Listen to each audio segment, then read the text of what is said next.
চলে যে দুবাই উপু গাই ফালে গাই রাহে পড়ালেখা করে কি করতে চাও? দুবাই যাবো আমি। যেরকম মাল ভালো ভালো। আমি তো মানে ওয়ার্কশপের কাজ শিখতেছি, তাই দুবাই যাবো আমি। দুবাই গিয়ে কি করবা যেরকম মাল দুবাই এই যে তোমার উপু উপু মানে যেরকম মাল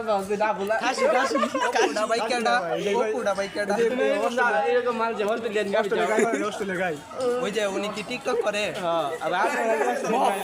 আমাদের বস আইছে। আপনারা তো দেরি হবে কেন আজকে আসতে? আসতে তো দেরি হবে কেন? আমরা বসের আরন ভাই বসের আরন ফাইটটা কইতে হইছে। আমি নিম আর কি যে চলে যে দুবাই উপু গাই ফালে গাই রাহে মানে দুবাই আচ্ছা তোমার আজকে ভাবি কি শাসন আর যা আরে আইতাছি